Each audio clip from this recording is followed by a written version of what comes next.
मृत्युंजय जपम नित्यं यः करोति दिने दिने तस्य रोगाः प्रणश्यन्ति दीर्घायुश्च प्रजायते। जो प्रतिदिन महामृत्युंजय मंत्र का जप करता है उसके सभी रोग नष्ट हो जाते हैं तथा वो दीर्घायु को प्राप्त करता है। इसलिए मृत्युंजय महामृत्युंजय मंत्र बड़े ही चमत्कारी हैं, इनका जाप अवश्य करना चाहिए। ये अनेकानेक प्रकार के हैं, कोई छोटा है कोई बड़ा है, और इसकी शक्ति कैसी है वो आप सभी लोग इस वीडियो से प्राप्त करेंगे। और इसमें विधि क्या है, सारी विधि के अनुसार कौन सा रोग है तो किसके अनुसार करें, कौन सी लकड़ी से हवन करें, किससे हवन करें, भगवान का अभिषेक करना है तो किस चीज़ से हवन करें, किस वस्तु से अभिषेक करें, किस रोग के लिए, किस समस्या के लिए, वो आप सभी लोग इस वीडियो से पूरी जानकारी प्राप्त करेंगे। काल की कराल गति को बदल देने वाले चमत्कारी मृत्युंजय महामंत्र का प्रयोग विशेष रूप से इन परिस्थितियों में किया जाता है। किसी महारोग अथवा मृत्यु तुल्य रोग की स्थिति में, भाई आदि का वियोग हो रहा हो, नगर में महामारी के प्रकोप से जनहानि हो रही हो, राज हाथ से जा रहा हो, धन की भारी हानि हो रही हो, अकाल मृत्यु का भय हो, मेलापक में पति पत्नी का जब मिलान किया जाता है वर कन्या का, उसमें नाड़ी दोष हो तो उस नाड़ी दोष की निवृत्ति के लिए महामृत्युंजय मंत्र का जाप किया जाता है। राजदंड के रूप में मृत्यु का भय हो तो उसमें भी महामृत्युंजय मंत्र का जाप। पारिवारिक क्लेश हो, कितना करना चाहिए, कब करना चाहिए, इसकी पूरी जानकारी आप सभी लोग वीडियो को अंत तक देखेंगे तो आपको पूरी जानकारी प्राप्त होगी। शास्त्रों में विभिन्न कामनाओं की पूर्ति के लिए अलग अलग जप संख्या का विधान है। प्रस्तुत है उसी की संक्षिप्त कि आपने कितना कितना करना है। सुनिए, अपने देश पर किसी शत्रु द्वारा आक्रमण होने पर, महामारी, हैजा, प्लेग आदि बीमारी के फैलने पर उसकी शांति के लिए 1 करोड़ जप संख्या का विधान बताया गया है।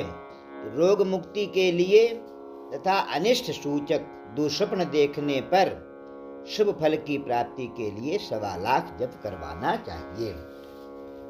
अनिष्ट सूचक समाचार के परिहार के लिए तथा यात्रा की सफलता के लिए 1000 मंत्र का जाप करना चाहिए। अपमृत्यु, जलकर, डूबकर, किसी विषधर जंतु के काटने से मृत्यु होने पर उससे मुक्ति पाने के लिए 10,000 मंत्र का जाप करना चाहिए। अभीष्ट सिद्धि, पुत्र प्राप्ति के लिए, राज्य प्राप्ति के लिए, मनोनुकूल सम्मान प्राप्ति एवं प्रचुर धन धान्य की प्राप्ति के लिए 1.25 लाख मंत्र का पुरस्चरण जाप करना चाहिए। मंत्र के विभिन्न रूप हैं, इसमें अनेकानेक मंत्र हैं, आप लोग ध्यान दे के सुने। जो बड़ा मंत्र जाप नहीं कर सकते उनके लिए छोटे छोटे मंत्र बता रहा हूँ। एकाक्षरी मंत्र है हौं, इसे 2 लाख की संख्या में जप करके पुरस्चरण प्राप्त करें। त्रयक्षरी मंत्र है ओम जूं सह, इस मंत्र का 3 लाख जप द्वारा पुरस्चरण करें। कुछ विद्वानों का मत है कि 1 लाख जप के पश्चात हवन, घी और शहद से करने से यह मंत्र रोग, अशांति, मृत्यु, दुर्घटना तथा वायव्य दोषों की शांति करता है। नित्य 1 माला का जप करना चाहिए। चतुराक्षरी अमृत मृत्युंजय मंत्र ओम हौं जूं सह, यह 4 अक्षरों का मंत्र है।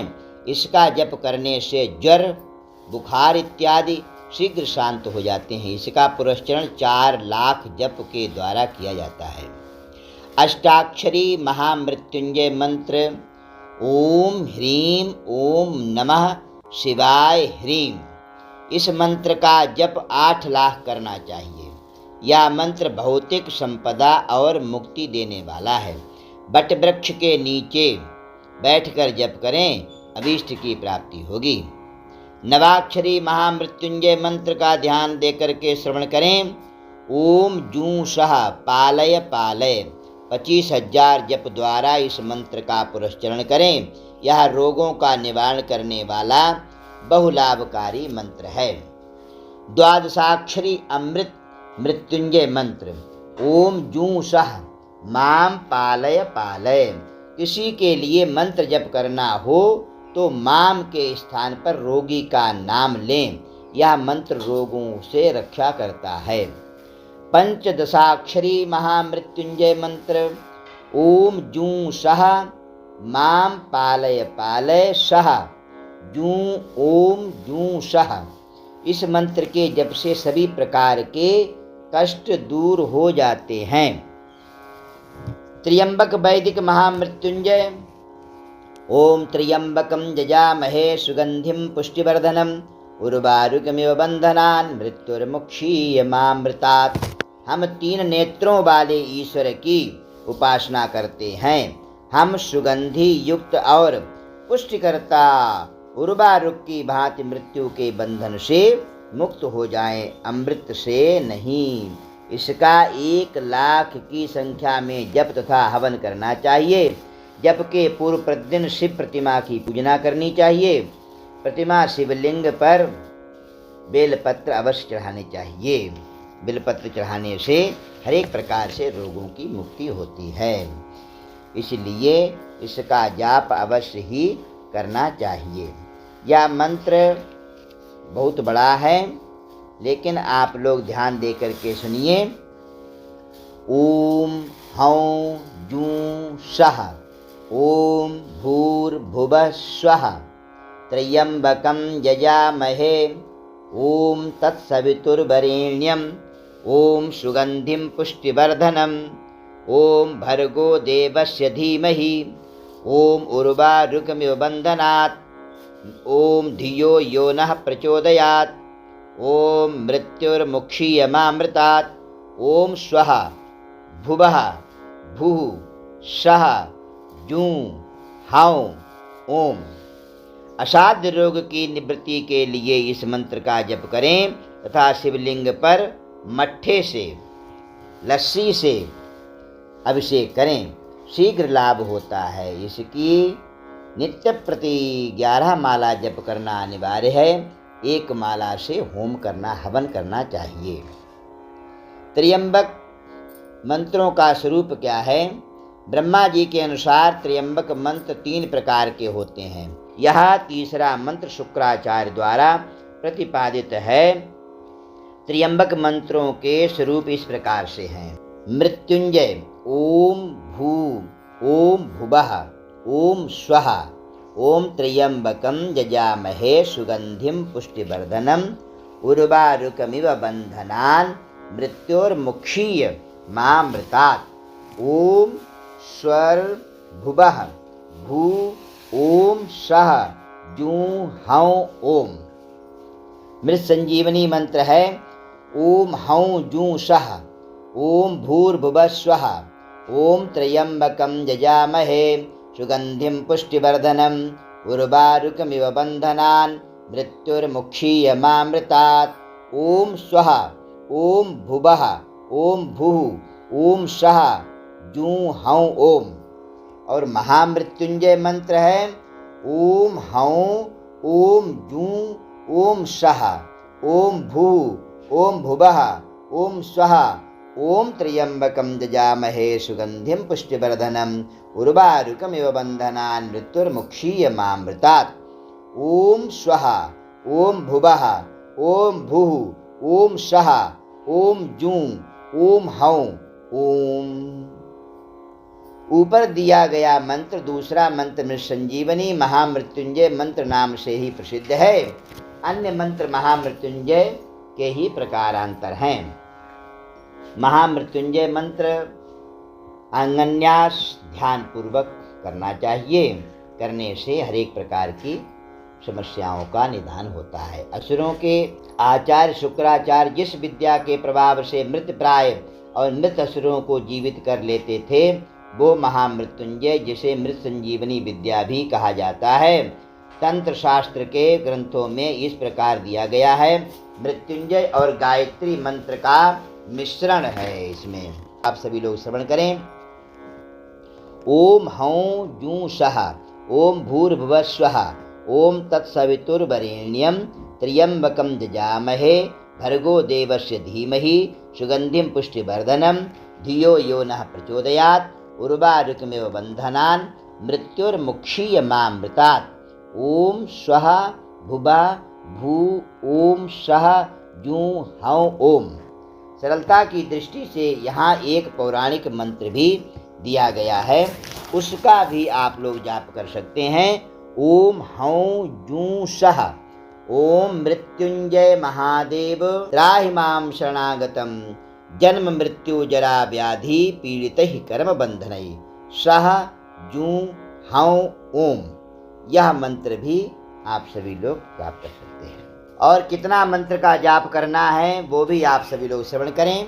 भय से छुटकारा पाने के लिए कम से कम 1100, रोगों से मुक्ति के लिए कम से कम 11,000, पुत्र की प्राप्ति उन्नति एवं अकाल मृत्यु से बचने के लिए 1,00,000।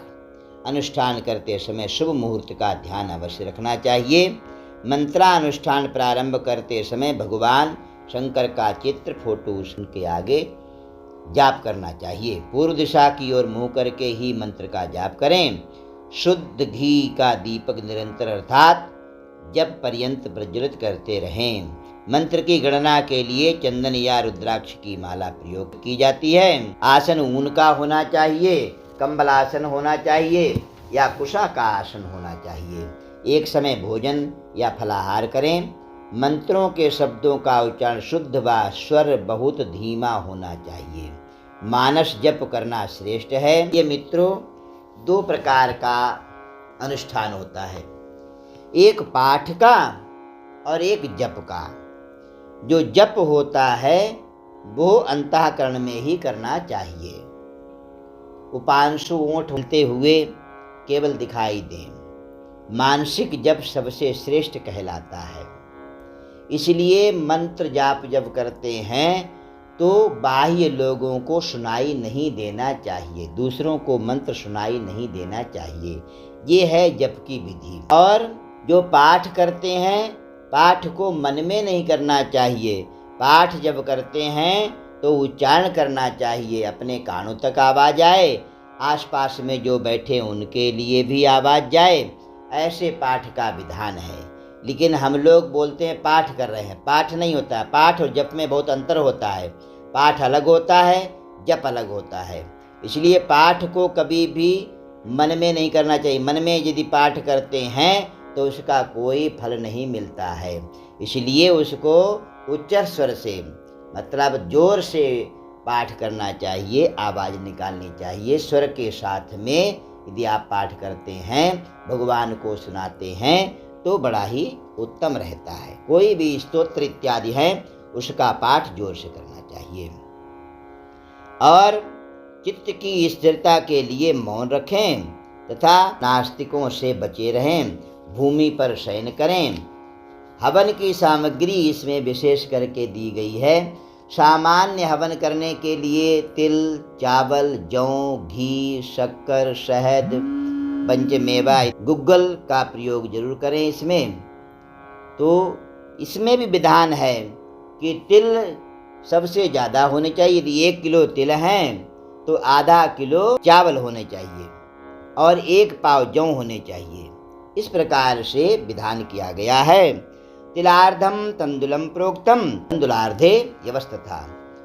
तिल के आधे चावल, चावल के आधे जौ, ऐसा हवन का विधान है। 1.25 लाख महामृत्युंजय मंत्र का जप किया गया हो तो उसमें दूध, दही, दूर्बा, बिल्वपत्र, तिल, खीर, पीली सरसों, बड़, पलाश और खैर की मधुसिक्त समिधा से क्रमानुसार हवन करना चाहिए। किसी भी बीमारी से जल्द मुक्ति पाने के लिए, शत्रु पर विजय, दीर्घायु, पुत्र पौत्र आदि की प्राप्ति एवं प्रचुर धन धान्य की उपलब्धि के लिए सुगंधवल्ली, गुरुचि अर्थात गिलोय से हवन करना चाहिए। मनचाही लक्ष्मी प्राप्ति के लिए बिल्व फल से हवन करना चाहिए। ब्रह्मत्व प्राप्ति के लिए, सिद्धि के लिए पलाश की समिधा का हवन करना चाहिए। प्रचुर धन प्राप्ति के लिए बड़ अर्थात बट तथा सौंदर्य प्राप्ति के लिए खैर की समिधा से हवन करना शीघ्र ही फलदायी होता है। रोगक्षय करने में 3 दुर्बाओं से, अबल ज्वर से विमुक्ति के लिए अपामार्ग चिड़चिड़ा की लकड़ी से पकाई हुई खीर से हवन करना चाहिए। पाप विनाश के लिए तिल से, शत्रु विनाश के लिए सरसों से, यश प्राप्ति के लिए खीर से, कृत्या जादू टोना पिशाच आदि की मुक्ति के लिए निवारण करने के लिए दही से हवन करें। वशीकरण के लिए गाय के दूध और घृत सिक्त दुर्बाओं से हवन करें। किसी प्रकार की बीमारी से मुक्ति पाने के लिए पुष्प, भगवान कनेर का पुष्प जो है उससे हवन करना, पीला फूल से हवन करना चाहिए। समिधा तथा दूध अन्न की आहुति दे। मंत्र जप का दशांश हवन करे। हवन का दशांश तर्पण करे। तर्पण का दशांश मार्जन करना चाहिए भगवान के। और जो लास्ट में फल भगवान शिव जी को अर्पित कर दे कि तेरा तेरे अर्पण क्या लागे मेरा। भगवान शिव जी महाराज की आरती करे, भगवान से प्रार्थना करे कि महाराज हमारे मनोरथ सिद्ध हो जाने चाहिए। बोलो शंकर भगवान की जय।